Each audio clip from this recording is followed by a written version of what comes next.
আমার একটি কথা জানা থাকলে অন্যকে বলো, বনী ইসরাইলের কাহিনী বলো। কেউ যদি কোনো কথা আমার নামে বলে, সেই কথা যদি আমার না হয়, তাহলে তার থাকার জায়গা জাহান্নাম। কোরআন মাজিদের শেষে 1 পৃষ্ঠার একটা দোয়া আছে, দোয়াও খাতমিল কোরআন। এটা যদি নবীর না হয়, তাহলে এর থাকার জায়গা কোথায়? আপনি বুঝেছেন কিনা সেটা দেখার জন্য দেখালাম। কবরস্থানের চতুর্দিকে দাঁড়িয়ে হাত তুলে দোয়া করতে হবে, এটা যদি নবীর না হয়, তাহলে যে করছে তাদের কি হবে? 5 ওয়াক্ত সালাতের পরে সবাই মিলে হাত তুলে দোয়া করতে হবে, এটা যদি নবীর না হয়, তাহলে কি হবে? এই হিফজখানার বাচ্চাদেরকে নিয়ে গিয়ে সবাইকে ওই খাওয়াতে হবে, টাকা দিতে হবে, ওদের কাছ থেকে দোয়া করে নিতে হবে মরা বাপের নামে, এটা যদি নবীর না হয়, তাহলে আপনার কি হবে? নবীর যদি হয় তো করেন, আমার কোনো আপত্তি নেই। যদি নবীর না হয়, তাহলে কি হবে? এইটা আমার কথা। সমস্ত আলেমকে কঠোরভাবে মুহাম্মদ সাল্লাল্লাহু আলাইহি ওয়াসাল্লাম হুঁশিয়ারি দিয়েছেন, কোনো আলেম মুখ খুলতে পাবে না যতক্ষণ পর্যন্ত প্রমাণ না হচ্ছে এটা রাসূলের। দিন প্রচার করা বন্ধ থাকা ভালো, তবে মিথ্যে দিন প্রচার করা যাবে না। খুব কঠিনভাবে রাসূল সাল্লাল্লাহু আলাইহি ওয়াসাল্লাম বলেছেন, হাদিস বুখারী মুসলিম। এইটা আপনাদের সাথে আজকের আমার প্রথম কথা। দ্বিতীয় কথা, ছোঁয়াচে রোগ পৃথিবীতে নেই, আমি বলিনি। মুহাম্মদ সাল্লাল্লাহু আলাইহি সাল্লাম বললেন, লা ইউদি শাইউন শাইয়া, রোগ ব্যাধি একজন থেকে আরেকজনের কাছে চলে যায় না। লা ইউদি শাইউন শাইয়া, রোগ ব্যাধি একজনের কাছ থেকে আরেকজনের কাছে চলে যায় না। লা ইউদি শাইউন শাইয়া, রোগ ব্যাধি একজনের কাছ থেকে আরেকজনের কাছে চলে যায় না। তো একজন পল্লীর মানুষ দাঁড়িয়ে বলছে, আল্লাহর নবী, যাই তো, একটা উটকে চুলকুনি ঘা হলে সব উটকে হয়ে যায়। তখন আল্লাহ রাসূল বললেন, মানাজরা বালাওয়ালা, বলো তাহলে প্রথমটাকে কিভাবে হলো, ওটার কোথা থেকে আসলো? তখন পল্লীর লোক চুপ হয়ে গেছে। তখন আল্লাহ রাসূল বলছেন, শোনো, ইন্নাল্লাহ খালাকা কুল্লা নাফসিন, আল্লাহ প্রত্যেক প্রাণী আত্মাকে সৃষ্টি করেছেন। ওয়া কাতাবা হায়াতাহা ওয়া মাউতাহা ওয়া রিজকাহা ওয়া মাসায়বাহা, লিখে দিয়েছেন তার মরণ, লিখে দিয়েছেন তার জীবন, লিখে দিয়েছেন তার রুজি, লিখে দিয়েছেন তার রোগ ব্যাধি, করোনা ভাইরাস। সেদিন যদি রোগ ব্যাধি করোনা ভাইরাস লিখা থাকে, আর আজ যদি পাথরের মধ্যে ঢুকে থাকেন, মাস্ক তো বহুদূরের কথা, তবুও করোনা আপনাকে ধরবেই। আর যদি সেই দিন করোনা না লিখা থাকে, আর আজ যদি যাকে করোনা হয়েছে তার গায়ের ওপরে চড়ে থাকেন মরা পর্যন্ত, তবুও হবে না। আমি আব্দুর রাজ্জাক বিন ইউসুফ এই বিশ্বাসেই চলি। লকডাউনের সূচনায় আমি বলেছি, আমি করোনা ভাইরাস ছোঁয়াচে রোগ বলে আমি মানি না। যদি কারো হয়ে যায়, আমি তার সাথে বসে একসাথে খেতে প্রস্তুত আছি। যদি কেউ করোনাতে মারা যায়, তাহলে আমি তার গোসল দেওয়াতে প্রস্তুত আছি। মাস্ক পরে সালাত আদায় করার সুযোগ নেই, রাসূল সাল্লাল্লাহু আলাইহি সাল্লাম নিষেধ করেছেন। না রাসূলুল্লাহ সাল্লাল্লাহু আলাইহি সাল্লাম আনি সাদলে আইয়ুগাত্তে রাজুল ফাহু, রাসূল বলেছেন টাকনোর নিচে কেউ কাপড় পরতে পাবে না, আর মুখ ঢেকে সালাত আদায় করতে পাবে না। সালাত আদায় করতে গিয়ে মাস্ক খুলে যদি মরে যেত, মরাই ভালো। কিয়ামত পর্যন্ত মসজিদে 3 ফুট পর পর দাঁড়ানোর বৈধতা হবে না। পৃথিবীর সবাই যদি 3 ফুট পর পর দাঁড়ায়, কিয়ামত পর্যন্ত কাবা ঘরে যদি আর কেউ না দাঁড়ায়, প্রাচীরের মতো হয়ে ফাঁকা হয়ে যদি দাঁড়ায়, তবু তার এর বৈধতা হবে না, বৈধতার কোনো পথ নাই। যদি এটা জায়েজ করতে হয়, মুহাম্মদ সাল্লাল্লাহু আলাইহি সাল্লামকে আবার পৃথিবীতে আসতে হবে, এসে বলতে হবে, পৃথিবীর মানুষ, আমি মুহাম্মদ সাল্লাল্লাহু আলাইহি সাল্লাম বলছি, তোমরা 3 ফুট পর পর দাঁড়াও। যেহেতু কিয়ামত পর্যন্ত মুহাম্মদ সাল্লাল্লাহু আলাইহি সাল্লাম আর কোনোদিন আসবেন না, কাজে এই সিদ্ধান্তের পরিবর্তনও হবে না। আমি অনেক বাক্য চ্যালেঞ্জ দিয়ে বলেছি, তার এই বাক্যটাও চ্যালেঞ্জ দিয়ে বলেছি, যদি কোনো দিন কেউ প্রমাণ করে দিতে পারে যে আব্দুর রাজ্জাক মুহাম্মদ সাল্লাল্লাহু আলাইহি সাল্লাম এই বাক্যগুলি না বলে সলাতে নামাজে দাঁড়িয়েছেন? না বলে কি না বলে? কাতার সোজা করুন, প্রাচীরের মতো হয়ে দাঁড়ান, ফাঁকা বন্ধ করুন। ওই যে দেখছি দুইজনের মধ্য দিয়ে শয়তান প্রবেশ করছে ছাগলের বাচ্চার মতো। এই বাক্যগুলি না বলে কোনো একদিন নামাজ শুরু করেছেন, এইটা যদি প্রমাণ হয়ে যায়, আমি আব্দুর রাজ্জাক বিন ইউসুফ জীবনে আর কোনোদিন বক্তব্য দিব না। যেমন বলেছি সাদ্দাদের কাহিনী প্রমাণ হয়ে গেলে বক্তব্য দিব না, যেমন বলেছি এই দোয়া নবীর দোয়া যদি প্রমাণ হয়ে যায় তাহলে আমি জাতির সামনে বক্তব্য দিব না। এটা যদি নবীর দোয়া প্রমাণ হয়ে যায় তাহলে আমি আর সেদিন থেকে জাতির সামনে আসব না। আর কাতার সোজা করে প্রাচীরের মতো হয়ে দাঁড়ান, এই ব্যাপারে তিনি যত বলেছেন ধর্মের কোনো জায়গাতে তিনি এত বলেননি। বুখারী, মুসলিম, আবু দাউদ, নাসাই, তিরমিজি, ইবনে মাজাহ, বাইহাকি, দারমি, দাইলামি, দারেকুতনি, মুসনাদ ইবনে সাইবা, সহিহ ইবনে হিব্বান, সহিহ ইবনে আওয়ানা, মুসনাদ হাকিম, মুসনাদ বাজ্জার, মুসনাদ আহমদ, মুসনাদ ইয়ালা, যত হাদিস গ্রন্থ আছে পৃথিবীতে সব জায়গাতেই আছে। আল্লাহ রাসূল বলছেন প্রাচীরের মতো হয়ে দাঁড়ান, ফাঁকা বন্ধ করুন, কাতার সোজা করুন। মান সাদ্দা ফুরজাতান বানাল্লাহু লাহু বাইতান ফিল জান্নাহ, কেউ যদি দুইজনের ফাঁকা বন্ধ করে আল্লাহ তার জন্য জান্নাতে ঘর বানাবেন। প্রাচীরের মতো হয়েই দাঁড়াবো, মরলে মসজিদে মরবো, বাড়িতে মরতে রাজি নই, মসজিদেই মরব। আমি এই কথা দীর্ঘ ৮-১০ মাস থেকে বলে আসছি। আমি এই সিদ্ধান্তের পরিবর্তনে নেই, আমার দেহে শ্বাস থাকাকালীন পরিবর্তনের প্রয়োজনও নেই। মাস্ক আমি ব্যবহার করি না, মাস্ক ব্যবহার করা আমি হারাম বলি না, তবে এই ছোঁয়াচে রোগ বলে করোনার জন্য মাস্ক পরব এইটা আমি মানি না। বিমানে আমাকে খুব চাপ দিচ্ছে, তা বলছি দেখো গো এত চাপ দিও না, জুলুম করো না। যমুনা ফিউচার পার্কের মালিক করোনায় মারা গেছে, তো তুমি কি মনে করছো যে মাস্ক তিনি পরতেন না? দেখো এত জুলুম করো না। তো বারবার বলছে উপর থেকে অর্ডার, আমি যে একটু ধৈর্য ধারণ করো। সম্মানিত দিনী ভাই বোন, আপনার সাথে চতুর্থ জরুরি কথা, মানুষের জীবনে সবচেয়ে গুরুত্বপূর্ণ বিষয় হলো 5 ওয়াক্ত সালাত। এর চেয়ে গুরুত্বপূর্ণ জিনিস মানুষের জীবনে নেই। পঞ্চম কথা গুরুত্বপূর্ণ সালাতের চেয়েও, সেটা হলো হালাল রুজি। রুজি হারাম হওয়ার সবচেয়ে বড় পথ হলো সুদ, ঘুষ, হারাম উপার্জন। সুদ খায় যারা তাদেরকে ভিক্ষুক হতে হবে, আজ হোক আর কাল হোক।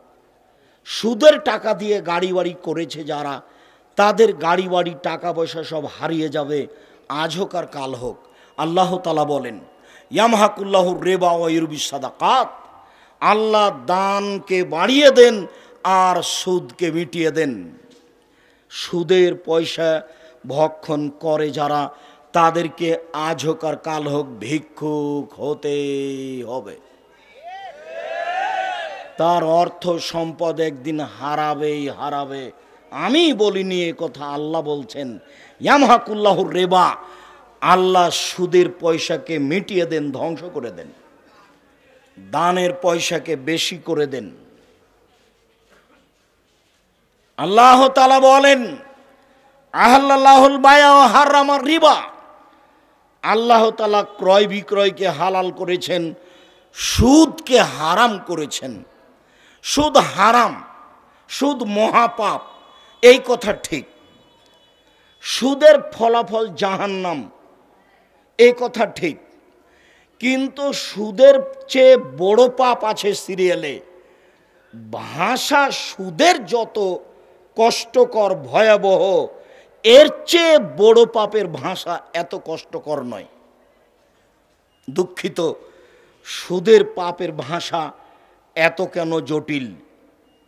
পাপের জগতে সবচেয়ে বড় পাপ হলো শিরক, তবে ভাষা এত কঠিন নয়। পাপের জগতে দ্বিতীয় বড় পাপ হলো বাপ মায়ের অবাধ্য চলা, তবে ভাষা এত কঠিন নয়। পাপের জগতে তৃতীয় পাপ হলো মিথ্যা সাক্ষী দেওয়া। মিথ্যা সাক্ষীর কারণে আপনাদের কেন্দ্রীয় কারাগার ঢাকায় কত মানুষ 20 বছর থেকে জেলে আছে, ও নিজেই জানে না আমি কেন জেলে। জজ জানে না ঘটনা কি, উকিল জানে না ঘটনা কি, সাক্ষীদাতা বলছে আমি 2 চোখে মারতে দেখেছি, অথচ লোকটা সেদিন ওখানে ছিল না যার নামে 1 নম্বর আসামি করা হয়েছে। যাকে ও ছিল রংপুরে, ঘটনা ঘটেছে বেলদি দেবয়ে, আর যেই ছিল রংপুরে সে হচ্ছে 1 নম্বর আসামি, আর সাক্ষীদাতা বলছে আমি 2 চোখে দেখেছি। এই জন্য পৃথিবীতে তৃতীয় মহাপাপ হলো মিথ্যা সাক্ষী দেওয়া। তবে ভাষা অত খারাপ নয়। সুদের যত ভাষা কষ্টকর, দুঃখজনক, ভাষা শুনলে আপনাকে অবাক লাগবে। আবু হুরায়রা রাদিয়াল্লাহু তাআলা আনহু বলেন, রাসূল সাল্লাল্লাহু আলাইহি সাল্লাম বলেছেন, মায়াকল দিরহম রেবহ ইয়ালাম আসাদ্দু মিন সিত্তাতি ও সালাসিনা জিনিয়া। কেউ যদি জেনে শুনে 1 টাকা সুদ খায়, 36 বার জেনা করে যত পাপ হবে, 1 টাকা সুদ খেলে তার চেয়ে বেশি পাপ হবে। পাপের জগতে সবচেয়ে ঘৃণিত পাপ হলো জেনা। পাপের জগতে সবচেয়ে ঘৃণিত পাপ হলো জেনা। পাপের জগতে সবচেয়ে ঘৃণিত পাপ হলো জেনা। অবিবাহিত ছেলে মেয়ে যদি জেনা করে, তাকে 100 লাঠি পিটিয়ে এলাকা থেকে তাড়িয়ে দিতে হবে। বিবাহিত পুরুষ নারী যদি জেনা করে, তাহলে তাকে ইট ঢেল পাথর দিয়ে মেরে মেরে মেরে ফেলতে হবে। বিবাহিত পুরুষ জেনা করলে তাকে বাঁচিয়ে রাখার পথ পৃথিবীতে নেই। 3 শ্রেণীর মানুষকে হত্যা করা যায়, তবে 2 শ্রেণীর মানুষকে বাঁচানো যাবে। 1, কেউ যদি কাউকে হত্যা করে, আপনি যদি আমাকে হত্যা করেন, আমার বাপ মা আপনাকে হত্যা করে নিবে। আমার বাপ মায়ের পক্ষ থেকে আপনাকে ফাঁসির মঞ্চে দেওয়া হয়েছে, তখন আমার বাপ মা বলছে না থাক থাক থাক, আমরা মাফ করে দিলাম, আমরা ছেড়ে দিলাম, আমরা কে শাস্তি নেব না, ছেড়ে দিলাম। তাহলে আপনাকে ফাঁসির মঞ্চ থেকে নামিয়ে নেওয়া হবে, বেঁচে গেলেন। 2, কেউ যদি বলে কোরআন মাজিদ মানি না, তাহলে সরকারিভাবে তার ফাঁসি হবে। ফাঁসির মঞ্চে গেছে, ফাঁসিতে দেওয়া হয়েছে, তখনও বলছে ভুল হয়েছে, ভুল হয়েছে, ভুল হয়েছে, কোরআন মাজিদ আল্লাহর বিধান আমি মেনে নিলাম, মেনে নিলাম, তাহলে তাকে ফাঁসি থেকে নামিয়ে দিতে হবে। বিবাহ করার পরে যে জেনা করেছে, তাকে বাঁচানোর পৃথিবীতে কোনো পথ নেই, পৃথিবীতে কোনো পথই নেই। বিবাহ করার পরে যদি কেউ জেনায় লিপ্ত হয় আর তাকে যদি বাঁচাতে হয়, তাহলে মুহাম্মদ সাল্লাল্লাহু আলাইহি সাল্লামকে আবার দুনিয়াতে আসতে হবে। যেহেতু মুহাম্মদ সাল্লাল্লাহু আলাইহি সাল্লাম আর দুনিয়াতে আসবেন না, কাজে বিবাহ করার পরে যদি কেউ জেনায় লিপ্ত হয়, তাহলে তাকে বাঁচানো যাবে না। বিচার হলো না, আল্লাহর কাছে ক্ষমা চাচ্ছে, ক্ষমা হতে পারে, এ তো আল্লাহর সাথে জড়িত পাপ, ক্ষমা হবে ইনশাল্লাহ। তবে আপনার পাপের অবস্থা হলো এই, জেনার পাপ মহাপাপ, জেনার শাস্তি মহাশাস্তি। এর পরেও রাসূল সাল্লাল্লাহু আলাইহি সাল্লাম বলছেন, কেউ যদি 1 টাকা সুদ খায়, 36 বার জেনা করে যত পাপ হবে, 1 টাকা সুদ খেলে তার চেয়ে বেশি পাপ হবে। আমি অনুবাদক, মুহাম্মদ সাল্লাল্লাহু আলাইহি সাল্লাম এই কথা আজ থেকে নিয়ে 1450 বছর পূর্বে বলেছে। বিচার কি দিয়ে করবেন? এসব বাক্য তো পড়ে আছে হাদিসে। এদেশে একটা বই পাওয়া যায় উপদেশ, জানি না সেটা বাড়িতে আছে কিনা। এদেশে একটা বই পাওয়া যায় কে বড় ক্ষতিগ্রস্ত, আজ আছে কিনা সেটা আমি জানি না, জানি না আপনার বাড়িতে আছে কিনা। অনেক কষ্ট করে লেখা হয়েছে, কেন আপনি মূল্যায়ন করেন না তা আমার জানা নেই। শোনেন, এই দেশের মাটি মিথ্যা কথা দিয়ে পরিপূর্ণ, ধর্মের নামে মিথ্যা কলম দিয়ে পরিপূর্ণ। আমরা খাকসার, আমাদের কাছে বিদ্যা বুদ্ধি কম, এরপরেও সঠিক কথা জাতির সামনে বলার চেষ্টা করি, সঠিক কলম জাতির সামনে বলার চেষ্টা করি। আল্লাহে আল্লাহর কসম, আল্লাহে আল্লাহর কসম, আল্লাহে আল্লাহর কসম, 90 সাল থেকে এখন পর্যন্ত আমি কোনোদিন অপ্রয়োজনীয় বাক্য বলিনি। কেউ যদি কোনো জায়গাতে বুঝে থেকেছে তাহলে তার বুঝে ভুল হয়েছে। আসলে আমি সেভাবে বলিনি, ও না বুঝে একটা বলছে। 90 সাল থেকে নিয়ে এখন পর্যন্ত আমি কোনোদিন কোনো মানুষের কাছে পথ খরচ চাইনি, পাথেও চাইনি। 90 সাল থেকে না আজ পর্যন্ত আমি কোনোদিন আমার পরিচয় দিইনি। কেউ যদি আমাকে চাপ দিয়ে বলেছে যে বিজ্ঞাপন পোস্টারে আপনার নামটা কিভাবে দেবো একটু বলেন, কিভাবে দেবো একটু বলেন, চাপ দিয়েছে, তখন আমি বলেছি আমার নাম আব্দুর রাজ্জাক আর আমার বাপের নাম ইউসুফ, বাপ বেটা মিলে আব্দুর রাজ্জাক বিন ইউসুফ। এর চেয়ে আমি বেশি বলেছি, এটা প্রমাণ হয়ে গেলে আমি জাতির সামনে কথা বলবো না। আমার মনে বড় স্বাদ, এদেশের মাটিতে আমি প্রতিষ্ঠান গড়বই গড়ব। 2013 সালের 24শে আগস্ট রোজ মঙ্গলবার হাঁটাবো, বীর হাঁটাবো এই ফাঁকা মাঠে কাঁঠাল গাছের নিচে। আমি বলেছিলাম আমার হাতে টাকা নাই, এ কথা সত্য, এখানে প্রতিষ্ঠান গড়বে এ কথা সত্য, ইনশাল্লাহ গড়বেই গড়বে।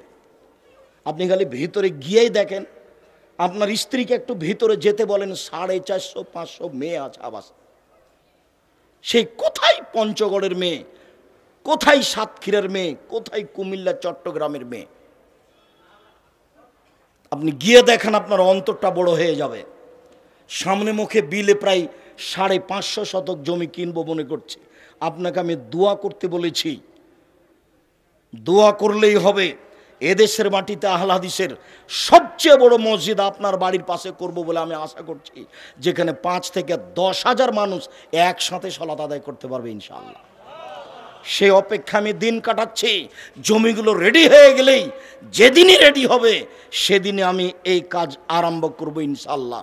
আমার হাতে টাকা নেই এ কথা সত্য, এখানে বিশাল বাইতুল হাম জামে মসজিদ গড়বে এ কথা সত্য, ইনশাআল্লাহ গড়বেই গড়বে। 2016 সালের 17 ফেব্রুয়ারি রোজ বুধবার বিকাল 4:30-5টার সময় বলেছিলাম জামিয়া সালাফিয়া ডাঙ্গিপাড়া পবা রাজশাহী, আমার হাতে টাকা নেই এ কথা সত্য, এখানে প্রতিষ্ঠান গড়বে এ কথা সত্য, ইনশাল্লাহ গড়বেই গড়বে। প্রায় 18 থেকে 20 বিঘা জমির উপরে বিশাল প্রতিষ্ঠান। 1700 ছেলে আবাসিক থাকে, 1700, 800 মেয়ে আবাসিক থাকে। মসজিদ 2 তলা হয়ে গেছে, বাইতুল হাম 90% জমির উপরে, যার একতলায় 3 থেকে 4 হাজার মানুষ সালাত আদায় করতে পারবে। আপনি গিয়ে দেখেন। আপনার আমি দোয়ার দরখাস্ত আপনার কাছে পেশ করেছি, দোয়া করার জন্য যেন উপর ঠিক থাকে। উপরে নড়াচড়া হয়ে গেলে কোনো সময় কেউ টিকাতে পারবে না একে। যার কারণে আপনাদের প্রতিষ্ঠানে জামিয়া সালাফিয়াই এক সন্ধ্যা আমি খেলে আমি তার টাকা দিয়ে দিই, আল্লাহ আমার মাধ্যমে যেন 10 পয়সার ক্ষতি না হয়। আমি মানুষ হিসেবে যদি কোনো ভুল ত্রুটি থাকে তাহলে তুমি আমাকে মাফ করো। আমি জেনে শুনে 10 পয়সার ক্ষতি করছি না, মর্মে আমার দৃঢ়তা। তাই আপনাকে আমি দোয়া করতে বলেছি। সম্মানিত দিনী ভাই বোন, এই প্রতিষ্ঠানের অধীনে কত বই পুস্তক পেপার পত্রিকা, মাসিক আল ইতেসাম পত্রিকার পিছনে কত শ্রম আছে। 10 জন আছেন মুফতি, 10 জন আছে গবেষক, 14 জন আছে কর্মচারী একটা পত্রিকার পিছনে, মাসিক আল ইতেসাম পত্রিকা, যার মাত্র মূল্য 20-25 টাকা। সেইটা আপনার বাড়িতে নাই কেন? কে বড় ক্ষতিগ্রস্ত বইয়ে এই কথা লেখা আছে। রাসূল সাল্লাল্লাহু আলাইহি ওয়াসাল্লাম বলেন, আর রেবা সাবুনা জুজান আইসা রহেনকার হজুল উম্মাহু, সুদের পাপের 70টি ভাগ রয়েছে। ছোট ভাগ হলো মার সাথে জেনা করলে যত পাপ হয়। ভেবেছেন আপনি ভাষা কেমন কত কঠিন? আপনি ভেবেছেন মায়ের সাথে জেনা করা কি যেমন তেমন পাপ? আল্লাহ রাসূল বলছেন সুদের পাপ বড় থেকে ছোট, ছোট থেকে বড়, সবচেয়ে যেটা ছোট পাপ 70টা ভাগের সবচেয়ে যেটা ছোট ভাগ হলো সুদের, সেটা হলো মায়ের সাথে জেনা করলে যেমন পাপ হয়। নেন এবার কি দিয়ে আপনাকে আমি বুঝাই বিষয়টি কত জটিল, বিষয়টি কত কঠিন। রাসূল সাল্লাল্লাহু আলাইহি ওয়াসাল্লাম বলছেন আল্লাহ অভিশাপ করেন তাদের উপরে যারা সুদ খায়, যারা সুদ দেয়, যারা সুদের সাক্ষী থাকে, যারা সুদের অঙ্ক লেখে। অকালা হুম সাওয়া, তিনি বলেছেন সবাই সমান। ব্যাংকে চাকরি করবেন আর বলবেন যেটা ইসলামী ব্যাংক, এদেশের মাটিতে কোনো ইসলামী ব্যাংক নেই যেখানে আপনার চাকরি বৈধ হতে পারে। এদেশের মাটিতে কোনো এনজিও নাই যে এনজিওতে চাকরি করে আপনার টাকা বৈধ হতে পারে।